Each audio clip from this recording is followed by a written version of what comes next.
Welcome. It's February 16th, 2023, and this is a continuation of a very exciting series around generative AI.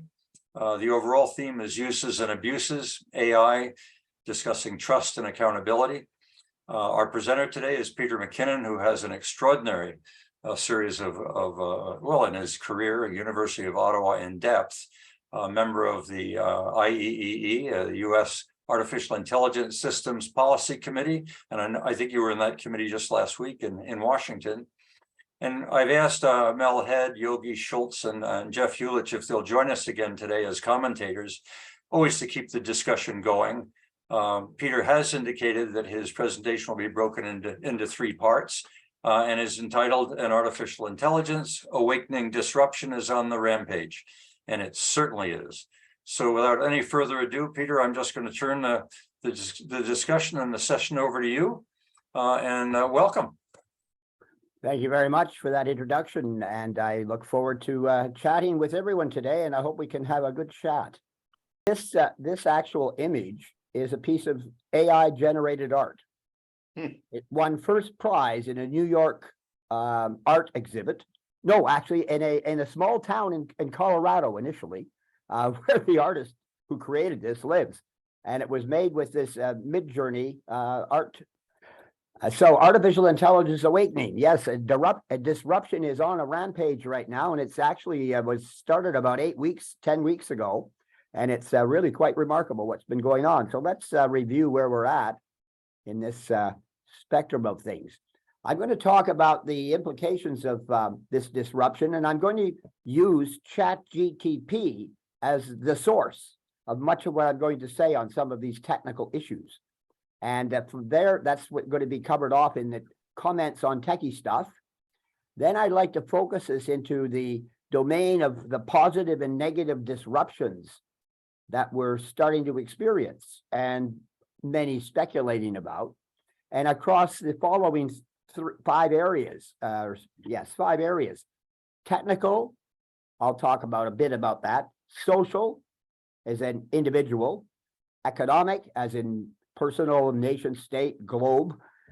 Societal, clearly global society, or even the divide between an East and a West society, whatever, because there's different camps in AI developing. And certainly philosophical. And so we look at these, I think, in both positive and negative contexts through our discussion. And I'll hope to lead some of that discussion with some dropping in some things that I have gleaned from ChatGPT. And then we'll end with a big open question about where does it go from here? And this will probably be a substance to our conclusions of our discussion. So that's what I'd like to cover. So what I've done is I've actually posed to ChatGPT anything that you see that ends with a period is actually a statement, unedited, that came out of ChatGPT. If there's no period, it's something I put in. That's just a simple little convention. I've also put in lots of information that's, both in terms of a major bullet and then a subsidiary bullet. I've underlined a number of the major bullets, and I'll emphasize those. This is designed so that you can follow through with reading after the fact or re-listening to the recording, because there's a lot of technical stuff and complexity in what we're going to talk about. Certainly, given the implications that was just being summarized by Perry. So the term disruption is often used to describe this is ChatGPT talking. The term disruption is often used to describe a process by which new innovations or technologies fundamentally change the way that industries, businesses, or even entire societies operate. And it gives some examples. It also goes on to point out that in recent years, disruption has been on a rampage, with many industries and businesses being disrupted by new technologies and innovations. That was his word, not mine. It says you and I and me and all that kind of thing. It sort of identifies itself as a human. The pace of disruption has only accelerated in recent years, and we, of course, have seen that in particular in recent weeks. So I then asked ChatGPT, is there more? It gave me those factoids. So it said, yes, here are some additional points about the impact of disruption. I mean, you can read these, but I emphasize these. In summary, disruption is on a rampage. Again, some of these might be repetitive because you're asking for more information, but it doesn't consult what it did before, because every time you ask it a question, it creates an original document. So you can see that disruption is not limited to technological innovation, however. It can be caused by changes in consumer preferences and in societal trends. And these were issues that I would like us to discuss as we get into the implications of this technology on the individual and on society. So I asked it, is there still more? And sure enough, it gave me some more. And so as you can see, it's talking about it as an opportunity, and it's also talking about it in the bottom sense as an overall, wide-ranging and complex area with a potential for disruption. And so I was very impressed with the response I got, and by simply asking it additional tell me more kind of things, I got a reasonable summary of things that I would like to have said and may not even have thought of all of these. So it was kind of an interesting experience, just preparing this. So let's delve into the techie stuff. And so I'd like to summarize here that the current state of disruptive technologies embedded in ChatGPT are likely the most rudimentary form of the product today. The future is only going to improve the quality and capability of the technical side of the product. And as you can appreciate, social media has created interesting products, but it's how they're used that becomes a bane to society in many respects. And that may well happen in the context of this type of very sophisticated natural language processing capability. So this disruption is more than necessarily technical. And also the point is also critically important to understand, and this is a misconception, I think, by many, none of these technologies that are currently in the products, like ChatGPT, or these chatbots, I'll use that term, are sentient in any sense, or are they truly intelligent behavior? They don't have human emotional things like being able to differentiate truth from falsehoods. They can only tell us what they've been trained on. And that's a very large set of data, which we'll explore in a bit. So the command of the way that this product controls and writes out language is quite impressive. I'd like to actually talk to some people who specialize in the English language to understand how they see how this is behaving because you can actually have it speak in slightly different tones of language, sort of as in child's language, adult, adolescent. I mean, it's quite flexible at this point. However, and this is critical, ChatGPT and all of its ilk only work on statistical correlations based on data training sets of billions of factoids. And I'll give you the number that ChatGPT has been trained on. It's a big number. And for example, it scraped much of the internet. One of the things that the entire content in ChatGPT, without it being in a database per se, it's in more of a blob, has all of Wikipedia in it. So, I mean, this is putting Wikipedia out of business in a sense, although currently ChatGPT doesn't offer references to its sightings that it provides you with information, which is something that Bing does.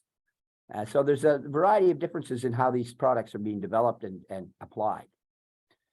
Also, ChatGPT currently is completely static. It's not scraping user queries or the responses. Each answer to a question is a unique answer, and it's based on its original training data set. So nothing has been added to ChatGPT since it's been released as far as its content. It's based on its training data. Now, the OpenAI company, which originally was a not-for-profit, but I think it was around 2019, turned to becoming a for-profit. That company has told us that they may be saving this data during this 100 million type people using it now in a matter of 8 weeks to be embedded later, but it's certainly not presently. It's a static database, if you like, or data set. And it's built on large language models. And we'll get into this in a little more detail, but these large language models can simply make things up in answering a question. And this is what happened to Bard, the Google product. And we'll explore that a little bit more in both my presentation and I'm sure in our discussion. But the thing is, this is not a software bug per se. It's not like somebody didn't quite program something right. This is actually a fundamental consequence of how a language model works. So there's some real deep research required to improve the language model so that it doesn't give you fake or actually false information or make things up. So these chatbots are about to transform a whole bunch of what we've come to depend on in terms of our modern way of living and using the internet for everything from work to leisure.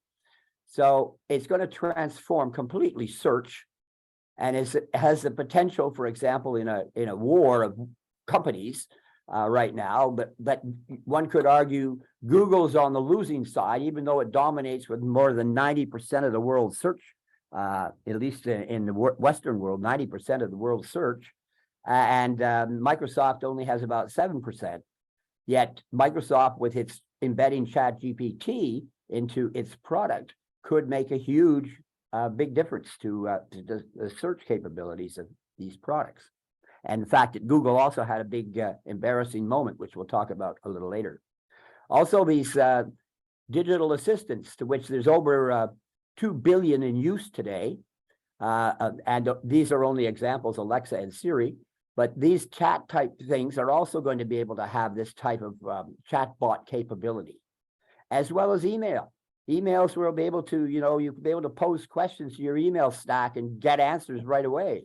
You'll be able to do all kinds of things, and just cite Gmail and Outlook as examples here. So this is just the beginning of a transformation, all based on natural language. One must realize that artificial intelligence has got a number of branches, from the things that deal with all of basically our senses and our sensors. And we're just talking about the one that deals with language, but language is our codings. So it's music, it's the coding of mathematics, it's the coding of language in the form of literature, in the form of expression, as in poetry, and a variety of things of that sort. But it's all about natural language processing, including between languages. Peter, I put out a note the other day, and I was absolutely blown away with the fact that it was 100% accurate in completing a crossword puzzle. Yes. When you think about how difficult and how various the questions are in a crossword puzzle, it had no problems once it got through the first two, which it messed up getting the number of letters in the answer correct. But from that point on, flawless. Yeah. So I asked ChatGPT about chatbots, and here are the key points. You can read these. It tells us what they are. It says there are different types of chatbots. They have a wide range of applications, but they have limitations.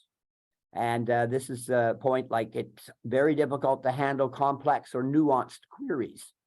So there's been a lot of documented things that I'm sure you've either seen on technical media or sort of industry type media or mainstream media, where people have been pressing the limits, trying to formulate ways in which they could trick it. Just like when here in Canada, when we had our coin that came out, the $2 coin, it had that special little metal piece in the middle. And of course, the thing to do in the beginning of the two metal coin was to try and knock the centerpiece out. All kinds of people were going around trying to hammer that out. Well, that's exactly what they're now doing with software, but they're doing it in this type of application, that's metaphorically speaking. So there are these impersonalities, and yet at the same time, maybe Bing has got more personality than it seems to anyway in the early reports. So these are the things that ChatGPT told us about chatbots. And I want to just point out that these chatbots and GPT in particular are based on what are known as foundation models. Just because you'll find this maybe mentioned even in a literature like a New York Times article or a New Yorker article. But the fact is that these foundation models are these large pre-trained models that are designed to be used as a basis for building more specific applications. So you can take this vast data set, and that's why you could apply it to search, you could apply it to email, you could apply it to a variety of other things. And by using these pre-trained foundation models, you get these different types of applications, as I was just pointing out. Some of the most well-known foundation models these have been dated. They come before GPT, which is GPT stands for Generative Pre-trained Transformer. And transformer is a type of foundation model. It's a term coined by the people who developed this product. They also are based on these so-called large language models, or LLMs. And they are a critical part of the search engine, or about to become a critical part of the search engine. And they can write the code, like they can be an assistant. And they, in fact, have had two chatbots. This is an experiment that was done where it was negotiating with another chatbot over the price of product that one company was selling the other company. And the chatbots got to an agreement. Now, whether the humans would have got to the same agreement, I don't know the results of that, but they did reach an agreement. And LLMs are designed to be incorporated into general word and data processing software. This is where the future lies, and this is one of the transformations that is coming. We're only seeing the earliest days of this now. And as I was pointing out, large language models have no concept of truth. They just know how to best complete a sentence in a way that is statistically probable.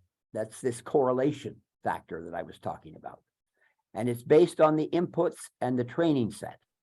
So when an expression is posted to this a chatbot, it will start analyzing it, but while it's analyzing, it's actually going back and forth between what it's finding at one end of the answer it's working on within the word string, and at the beginning of the word string. It's comparing things all the time. And each time there's a little bit of refinement. It might even be a 0.0001%, but when you do that 100 million times, it starts to make a big difference.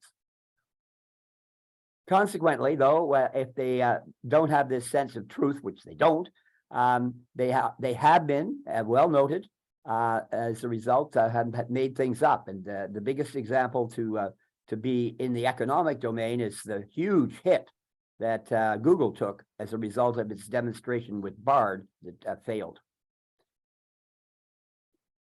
And now all these, in fact, this chatbot in particular is based on what's known as generative AI. So I think the important things to understand here is what's underlined. A generative AI is designed to generate new and original content, which is something you can do with natural language. We can say the same things about cats, dogs, and other animals in a variety of ways within the sets of sentences. And therefore, it can create new original orientations to the words that it has in its data set. Generative AI models, though, are based on deep learning architectures, which is this neural network is the principal one. There are many choices, but this is one of them. And it's called generative modeling simply because it creates something new. And there is also no ethical considerations in these products at this time, as the technology can be used to create deep fakes as well as other forms of misinformation. So again, social issues arise in how do you apply this tool. And that's something we will talk about in a few more minutes. Just a few factoids. GTP, which was the data set, if you like, that was used to train ChatGPT, was first released by OpenAI in 2002, so 2 years ago, less than 2 years ago, in fact. And the actual product that is transforming all this world right now was released in November. And it already, at the end of January, had over 100 million users. And it's still in beta. It hasn't even been, put into alpha, into for sale form. I mean, there's a service they're adding, a software as a service that you can now subscribe to. But the product is still not it's still in beta, the version that we're using on the internet.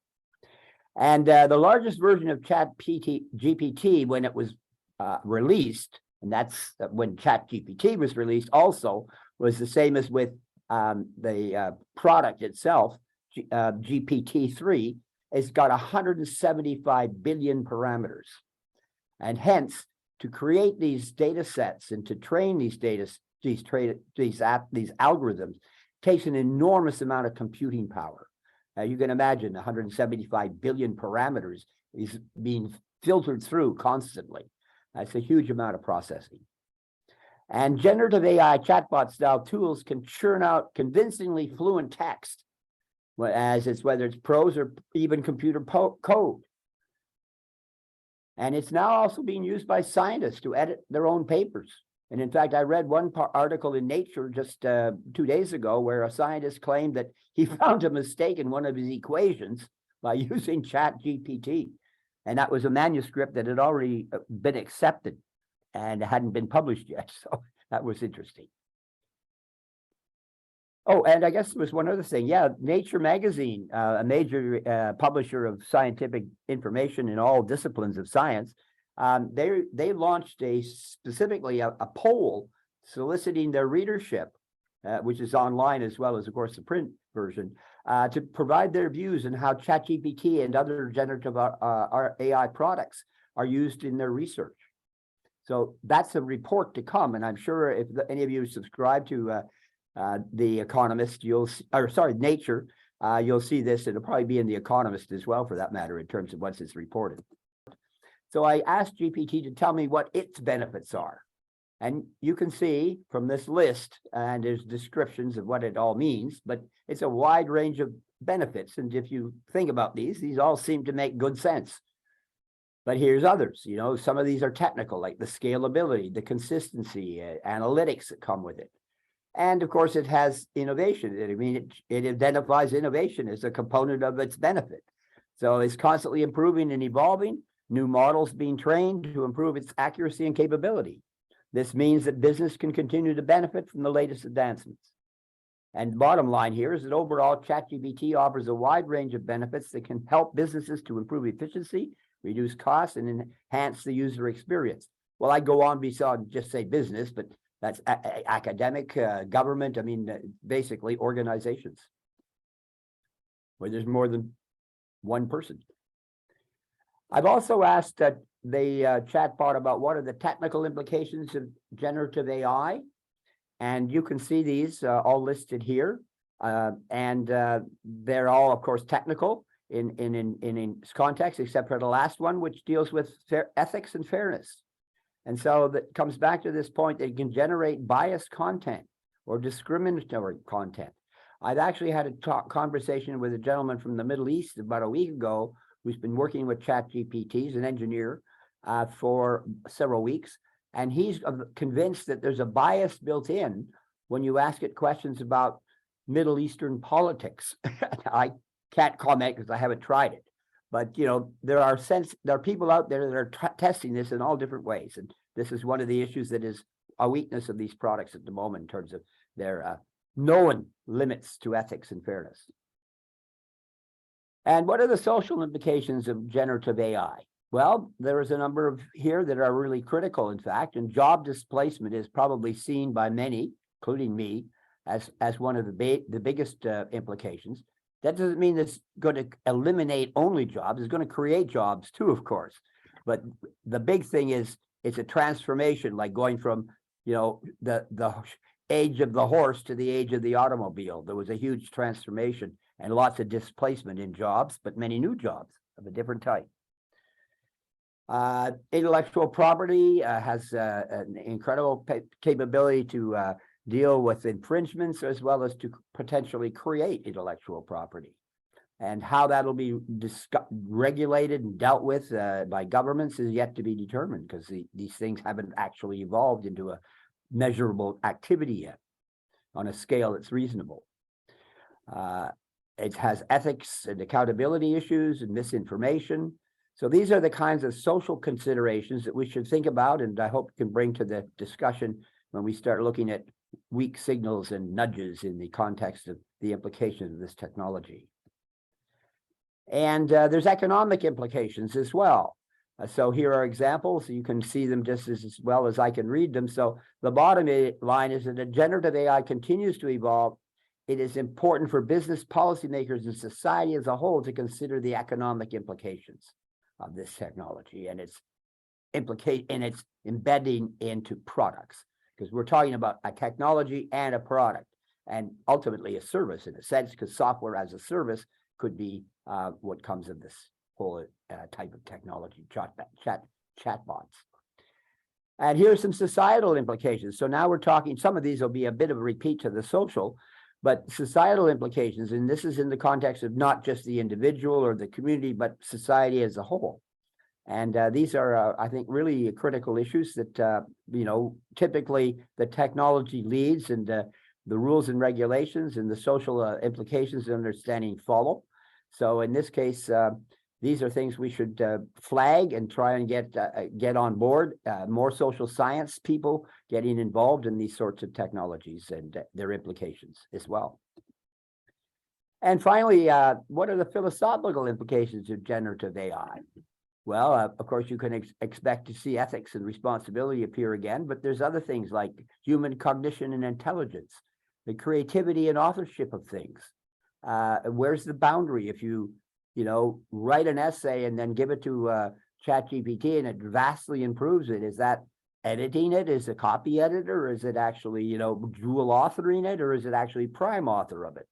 I mean, those are issues that are yet to be resolved, but that's the sort of thing that is going to be questions asked and need to address. I'll jump in here, Peter, and then I'll ask Mel, and then Jeff, and then Yogi for input. It seemed to me when you're with your last 4 slides, and by the way, I could have hired an avatar to show slides. Yes, I know. I could have had it read them to you.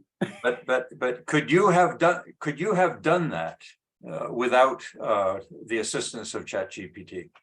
That's a very good question, and I'm quite happy to answer it truthfully. Probably in the time I had available to put this deck together, I could not have done the, I'd like to say, quality or content that is in this document if I hadn't been able to filter it that way. Okay. And I just used its words. I mean, I write, I think, reasonably well, so it's written in the same style I write, but it's its words. So that's why I point out the sentences that have a period are ChatGPT generated, and all the ones that don't have a period is something I added in. Various... that isn't to say that I won't say thank you when we do a wrap up. I helped ChatGPT put it together. My second point is, in the last few slides when you talk about implications, they are so broad, so deep, so profound that it seems to me they will undermine the capability of government to retain trust in the face of this new world. That this to me is more than simply change. This is an earthquake. This is the printing press.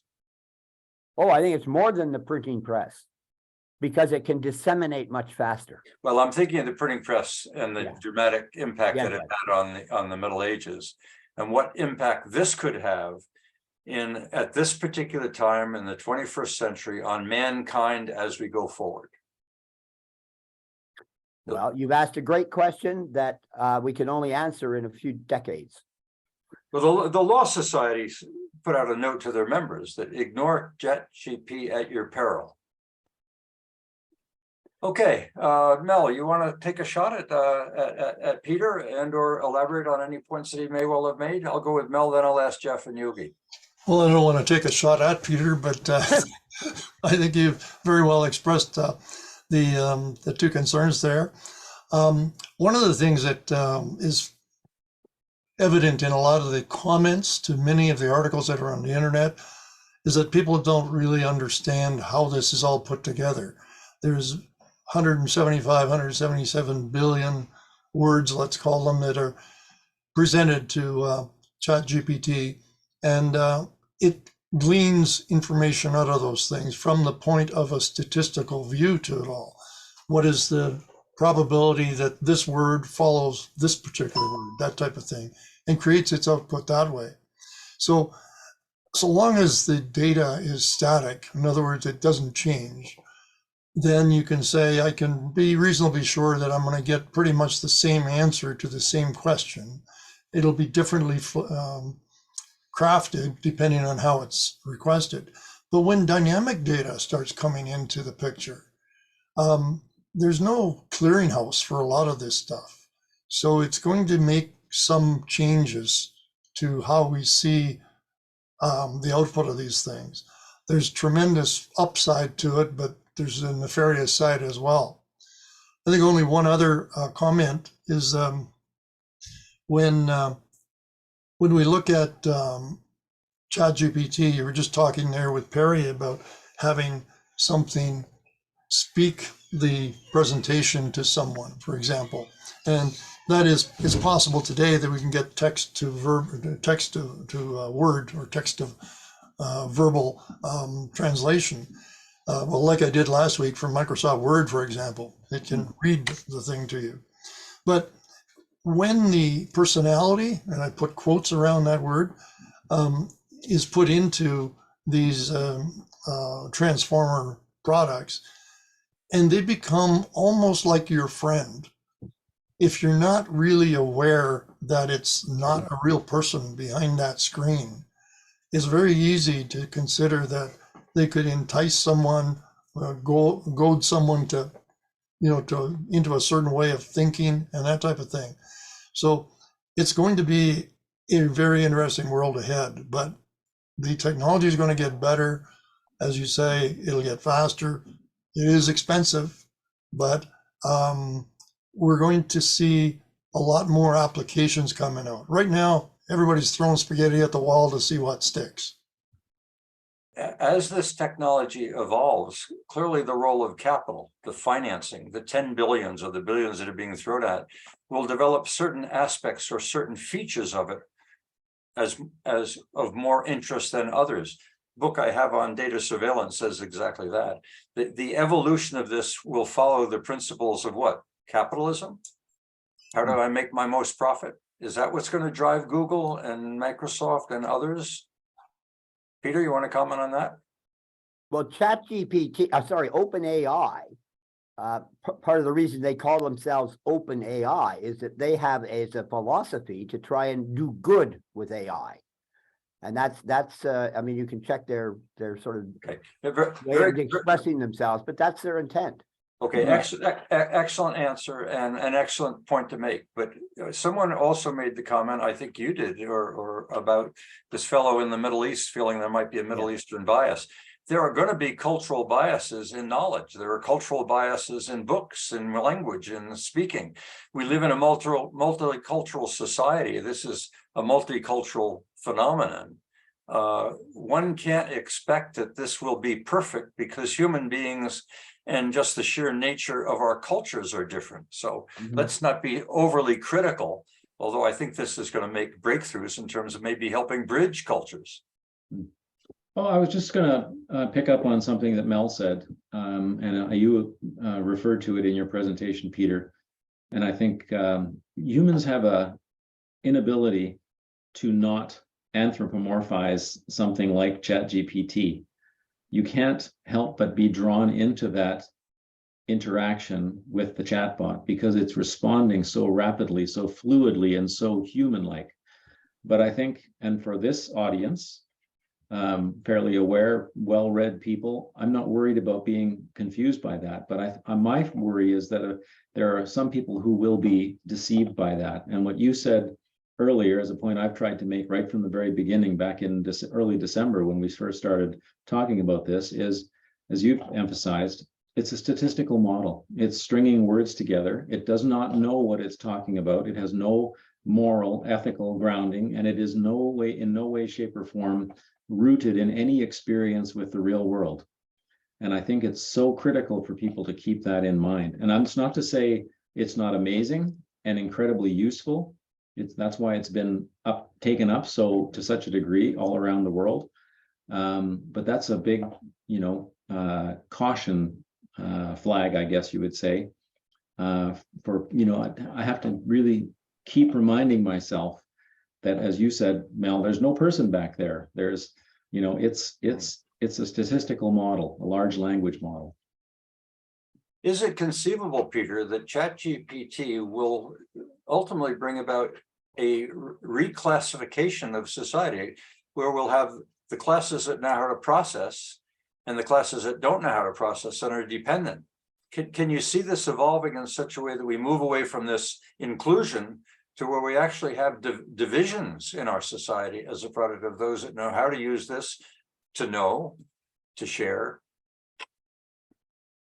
I don't think it'll be that dystopian. I mean, there may be some bumps along the way. We can think of other transitions in the past, historically, where technology played an incredible role in transforming society.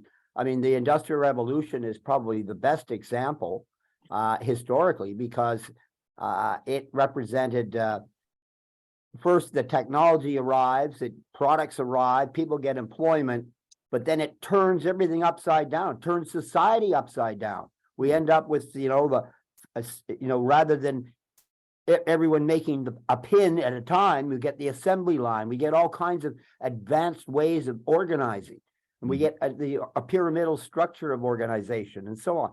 Those things didn't exist in any formal way pre-industrial revolution. I mean, there was a context within armies and within the clan or within the tribe, but in the context of organized structures to economic and social activity, it wasn't really there. Just like when the internet came along. I mean, look at how many people now are web designers. I mean, they design websites and stuff. That 30 years ago, what's a website? Nobody knew. Okay, Yogi. We've got companies that employ tens of thousands of people that didn't exist 30 years ago. They only exist because of this kind of technology that we're talking about. I mean, it's evolution to get to where we are. There are ethical and, fundamental societal issues here beyond just philosophical. Yeah. Yogi, do you have a profound philosophical issue to raise? As I'm listening to all of this, I'm seeing big pluses and a whole bunch of minuses, and I suspect that ChatGPT or these large language models have that in common with any other technology advance you care to name. Like Peter mentioned himself, he's a pretty smart guy, and he could have written those slides, but he got a huge productivity boost by using ChatGPT. And if you look at the other inventions that you care to name, be it the plow, the steam engine, piece of paper, whatever you want to name, they all have some huge pluses, and they also came with a bunch of negatives. And this is going to be no different. And there's been a lot of talk about when ChatGPT is totally wrong. And I am feeling very bullish that those issues are going to get ironed out in the same way some of the first steam engines exploded rather than powered factories. So that will go away. So this will become yet another tool, and its consequences are what we're doing about that right now in this room is we're being very creative, but we're also being very speculative. So, for example, the widespread use of the automobile, who could have anticipated secondary or tertiary effects like the invention of the fast food joint? Well, nobody in Mr. Ford's time could have predicted those kinds of effects. And we're seeing the same thing here. Social media has had a very positive effect, but we're also horribly aware of the negative impact it's had on discourse and politics in our society. And I'm expecting similar things to happen here. One of the societal impacts is that people don't have enough knowledge and perhaps can't even acquire enough knowledge to be able to sift truth from nonsense. And this may make that worse, which could be a very negative side effect of all of this. I think somebody's made the comment, maybe everybody has, that we're at the very beginning of this. Pre-Model T of the automobile age equivalent. Very, very early in this. And I'm expecting this is going to go forward in leaps and bounds. One of the things that I'm very excited about is this whole business of protein folding and the whole business of making up molecules that will be very beneficial to mankind's progress that were never thought of by nature nor dreamt up by the chemists that we own. And that's, I think, is just one tiny, tiny example of the kinds of developments that this might spark going forward.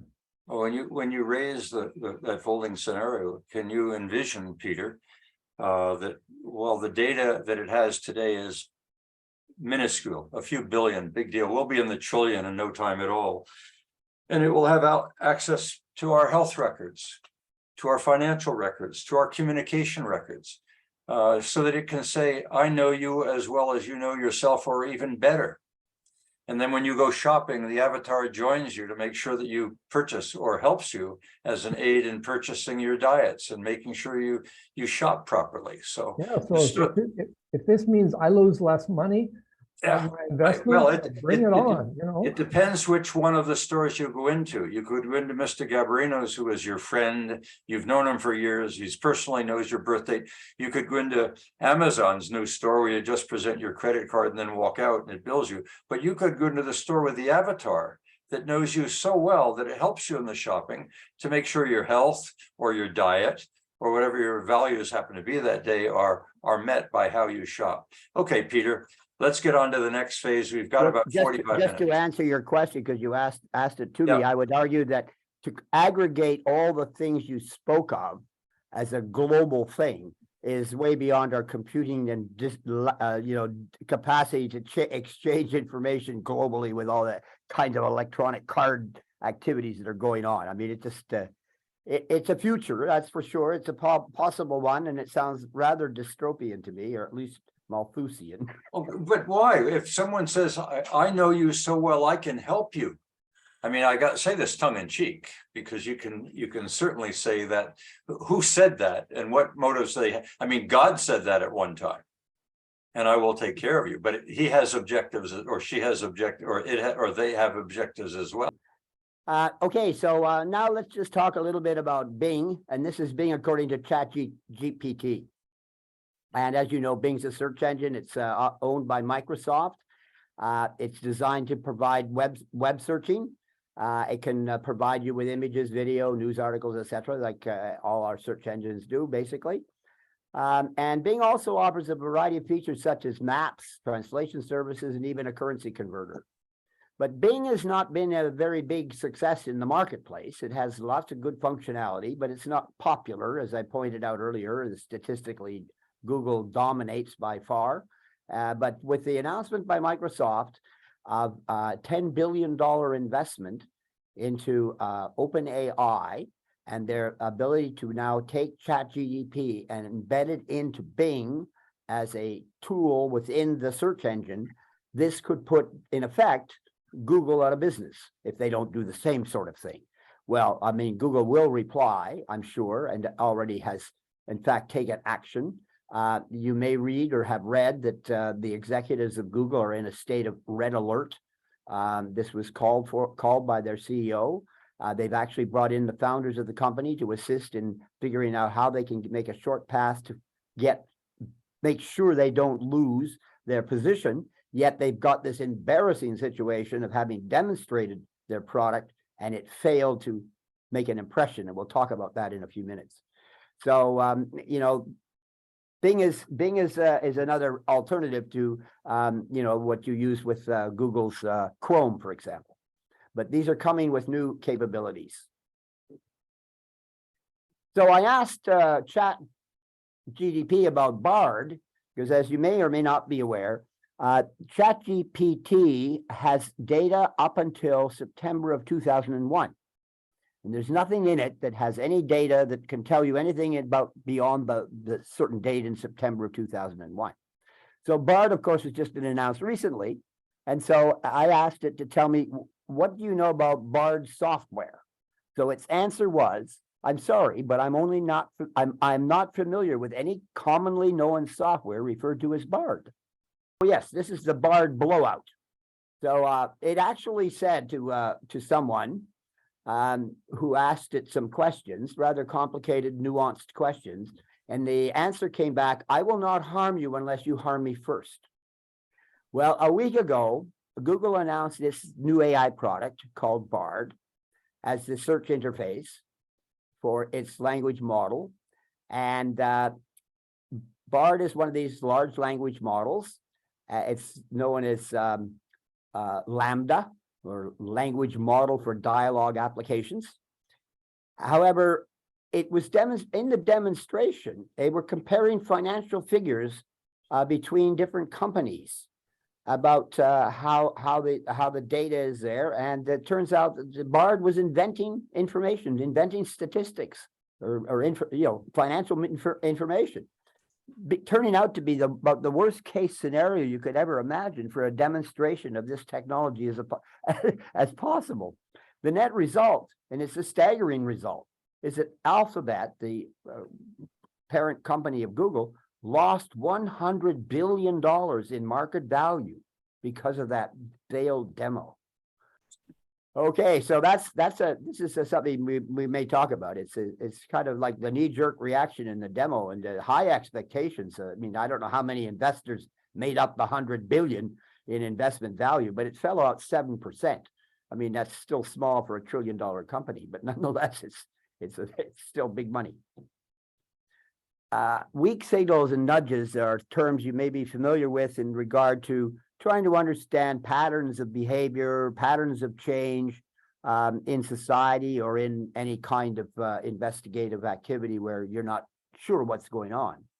And in Canada, we have an organization called Policy Horizons, which is a think tank associated with the Privy Council office, and basically works for the services of the sort of deputy ministers and senior officers of the government in terms of longer term strategic planning activity based on foresight, which is it's beyond strategic planning. So with things that are beyond strategic planning, you can't say it's going to happen. Generally, a strategic plan, you could lay out what's going to happen and what the risks are and how you'll ameliorate those risks. But when you get into longer term activities or things that are so nebulous that you can't get down to those kind of detailed factoids, you need to develop scenarios. And so Policy Horizons, in fact, does scenario development. And one of the first things in developing scenarios is you look for weak signals or nudges, so to speak, that are low probability, high kind of impact, low probability, high impact events. Generally speaking, yes. They could be low probability and low impact to start, because everything starts at some stage, but it's like this AI stuff we're talking about. I mean, AI started, of course, some years ago. It had very low impact at that time compared to today, but that's a time horizon of some years. You don't have regulatory or government on this. I often see in environmental scanning a regulatory line. Is that? Well, I mean, I could have broken this down into many more details. You're absolutely right, but I mean, social is how we organize ourselves. So I see government in that. So let's see what we get here. Here's some examples of some things that have been said in the weak signals and nudges context. It's both a bit of promise and a bit of concern. And I'll just read them out so you can appreciate it, maybe already ahead of me. If you believe that this technology has the potential to be a transformative, then I think you have to be nervous about it. So the transformative is positive in a sense. This is how I interpret it. But the negative part of it is nervous about it. That was an academic in the United States who said that. Much will depend on how future regulations and guidelines might constrain AI chatbots use, just like you were just mentioning, Perry. So this was a lawyer I'm quoting here who made this observation.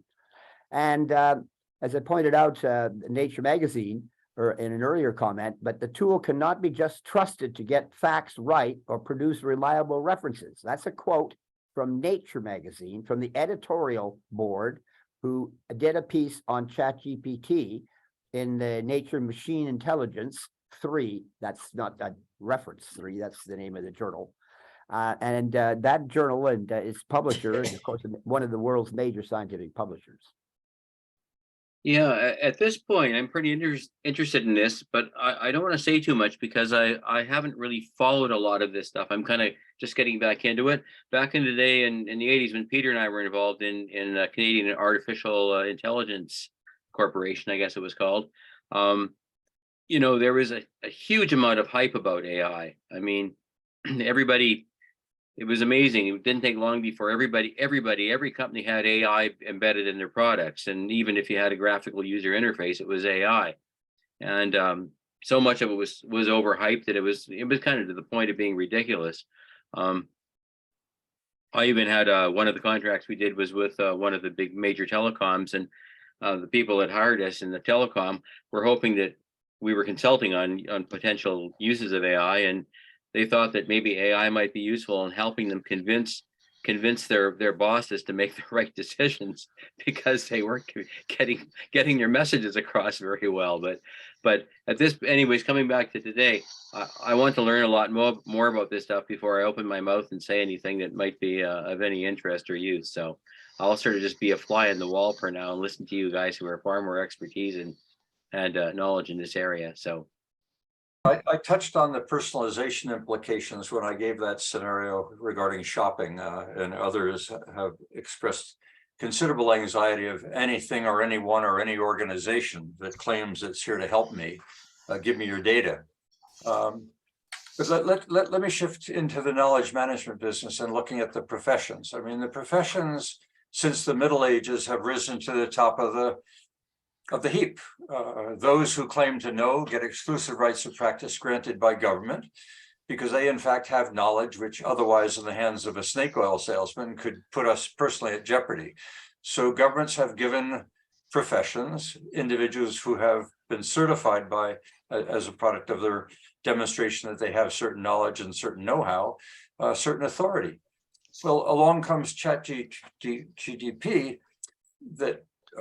that makes them look weak by comparison. And so it seems to me that the future of the professions, which has been spoken about in the last couple of years as people were anticipating what is now real, and as we've seen the reactions both in law and in medicine right off the bat, is there's fear out there. There's fear that the world that we have known since the Middle Ages, which put knowledge at the top of the heap, may well now be becoming commoditized. The implications on the professions and of the universities that train them will have to change. And that's where we begin to look at relational skills and whether or not those that are best at knowing you and working with you and relating to you better certainly than Bing did today are the ones that will have power in the future. That marketing and the accumulation and building of networks will be the future because knowledge is a commodity. Peter, you want to jump in on that one? And yes, I agree with you, and I'm sort of shaking my head while I think about different applications as well. In fact, this is not one specifically about language, it's more about numbers. But I was commissioned about 5 years ago by one of the major international accountancy firms, or actually audit firms, to write a white paper for a partner of the company. We're going to publish it internally. And I called the paper "The Future of Audit" and the audit of the future. And it was full of messages to the auditors that their business model is doomed, that if they do not embrace the kinds of technologies we're talking about, I don't mean ChatGPT, there's fraud detection techniques, that they're out of business. And so that was 5 years ago.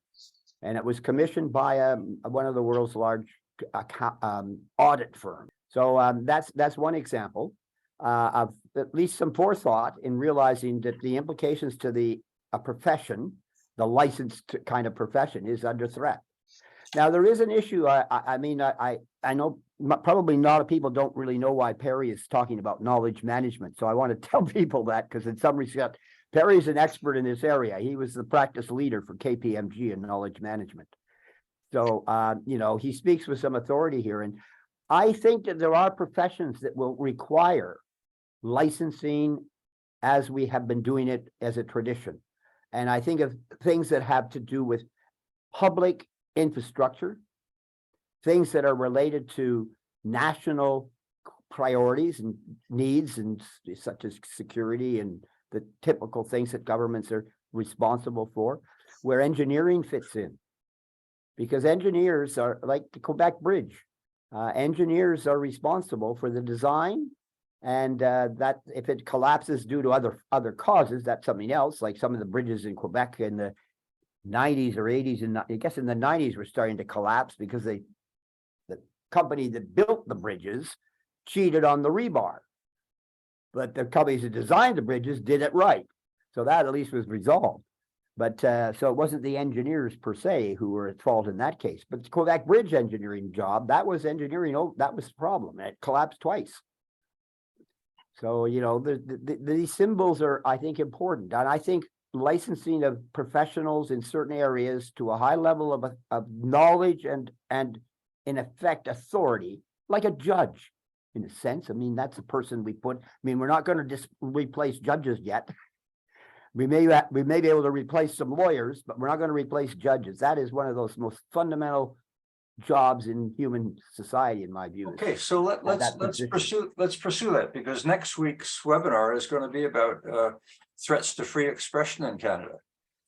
We have our universities, and we're seeing some of the tensions that are occurring on campus that relate to the expression of free speech by professors to their students, and that they're being disciplined because they are expressing viewpoints that ChatGPT could be professing.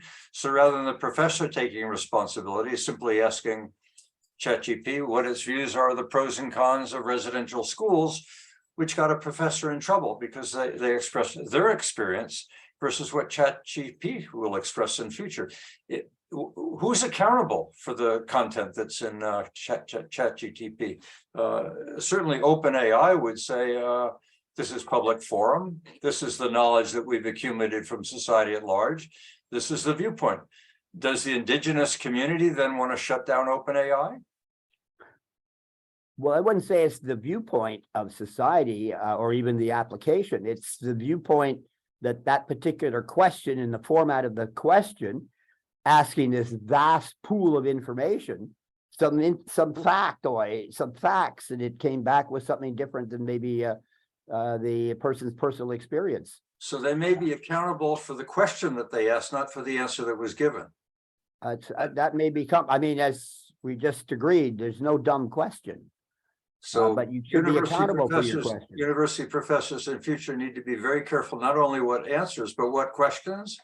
It sounds to me like a hopeless profession. Well, I was in a webinar recently, and I don't know whether it was a KEI or one of the Club of Rome, but somebody said, as an example, in a conversation that was taking place that he was citing, he said the chair, when a person asked a question that was to the chair, was going to then pass it on to a panel.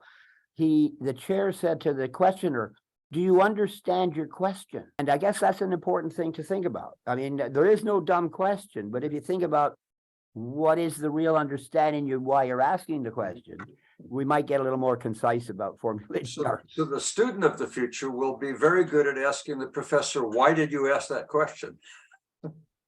Perhaps. But it's the prompter. I mean, you know, taking this back to the ChatGPT, we know full well that prompting is an art in itself, and that's where the art is to ask the question in such a way to get the answer you want, or to be very objective in your question, where you do want to be neutral, to learn what in fact that database will reveal to you. Randall, you're up. Yeah, I had already posted the question that it's still in my mind as to whether, you mentioned, Peter, that it's the AI is generative and is creating new data. Well, to me, what I saw in a demonstration a couple of weeks ago by Bruce Matichuk indicated to me that the ChatGPT is actually learning from the dialogue with users. It's gathering feedback, and it's continually massaging the data that it acquired from the web scan, and that it's creating new meanings all the time. Is that correct? And if it is, then it probably doesn't need to scrape the web again. It's creating new meanings, new understanding, new knowledge every day through use of millions of users. Is this correct? Well, as I said in my earlier comments, no, I think it's not correct. As I said in my earlier comments, ChatGPT is working only with the data it was trained with, period. It's not adding new data. It's not scraping data from the conversations or feeding into its data sets the questions and the answers, because every question is unique. Every answer is unique. I mean, you could pose the same question as I pose, the same words, and we'll get a different, it'll be expressed to us in a different way. Well, More this than is the likely.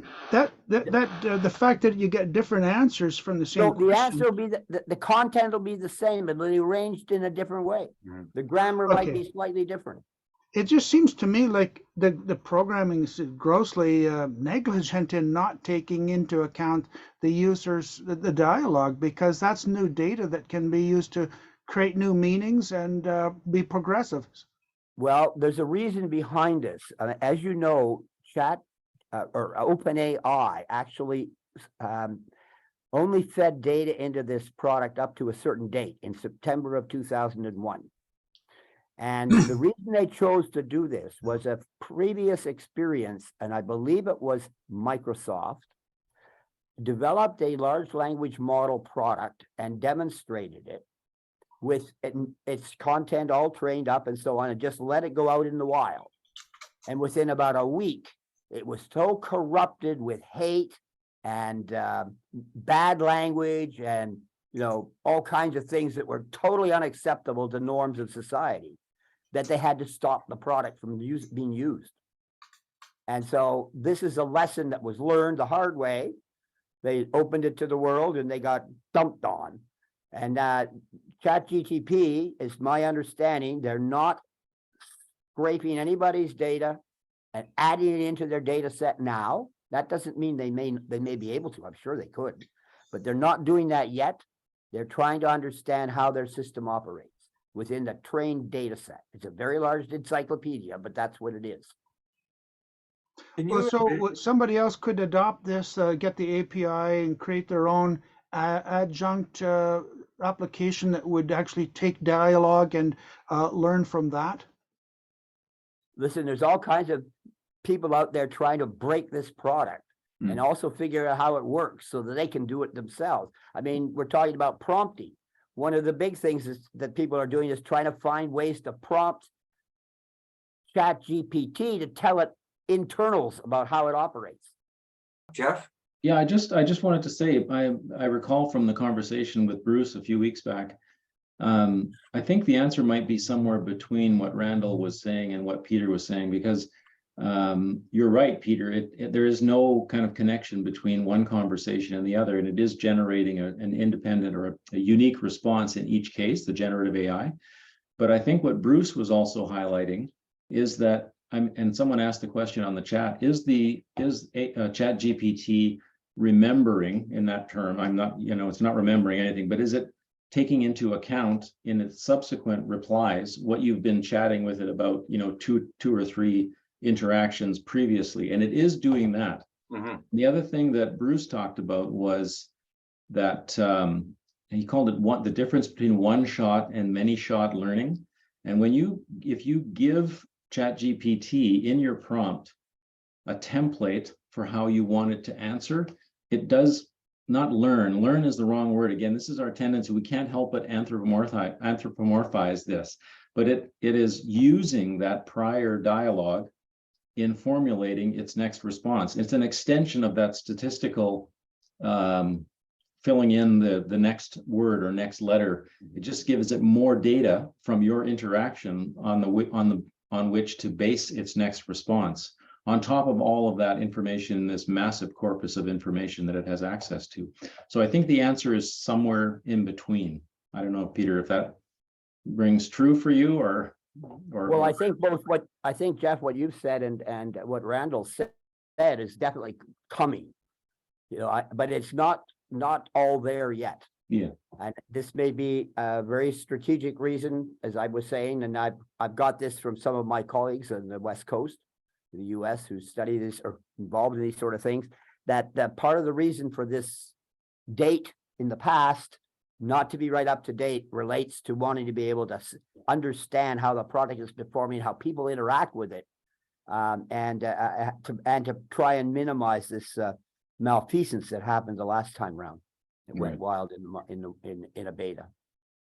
One of the trends or one of the forces of change in law and in our society at large has been the adoption of mediation as a form of counseling. And it seems to me that we've got a lot of opportunities for mediation going in a world that seems to be somewhat chaotic right now. And I wonder if you might want to comment, Peter, on the role that ChatGPT has played or can play in mediating conflict between two parties. Well, I cited as an example, without quoting the companies earlier on, where the two chatbots were negotiating prices over product. And it was the chatbots of two companies. The company was the purchaser and the company was the seller, and they had chatbots and they were talking to each other and they worked out a price. I was just going to say there's a website or a company that has sprung from this OpenAI, and I think it's probably built on the OpenAI API.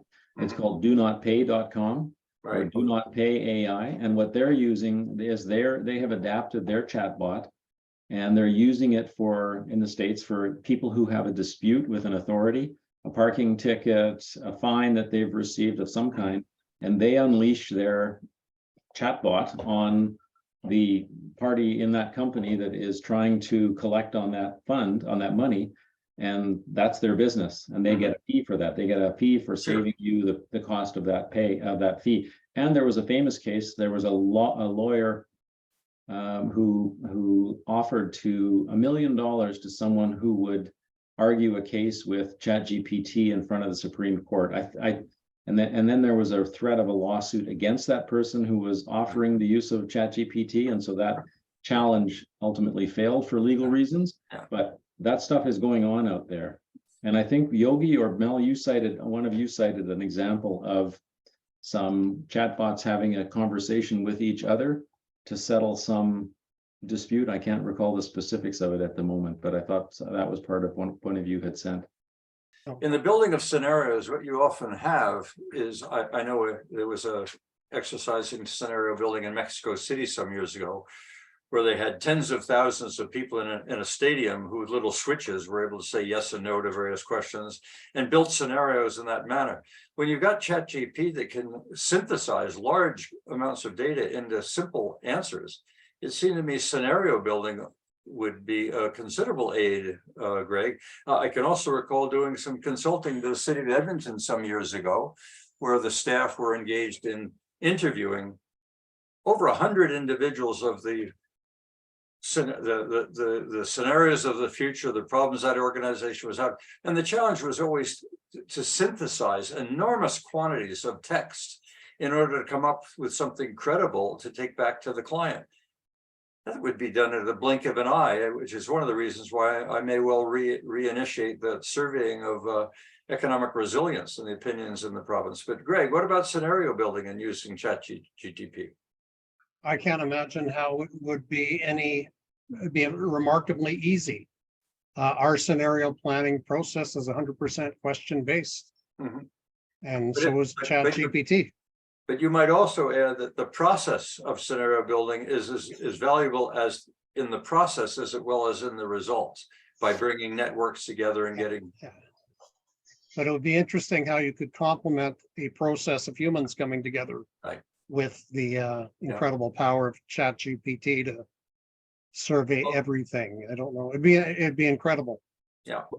Okay, Peter, with a wrap up, and then I'll make a few comments and we'll call it a night. Well, first of all, I think we're dealing with something that's really transformative, and I'm pleased that I've had the opportunity to study a bit about this and then be able to share what I've been learning and listening to what you've been learning as well with respect to this rather transformative stuff that's suddenly come our way and is so easily accessible. I think that we have before us, the biggest problems are not going to be the technical side of it. It's going to be how it's used and who controls it and what authorities there are to put checks and balances on it, what the guardrails may be, how it gets updated or how things get removed if they're no longer valid, for example. I mean, there's a huge number of human problems embedded in what we're about to deal with in terms of trying to create machine systems, I'll call it machine intelligence as opposed to artificial intelligence. Never quite liked that expression, but I'll go with machine intelligence. And I think that we're going to have new kinds of aids in our marching through the rest of this century. And this is really a major beginning. I mean, we can characterize searching, having websites and those sorts of things as the beginning of the massive sharing of information. But this is yet a bigger step in a sense. It's certainly as big as going from text editing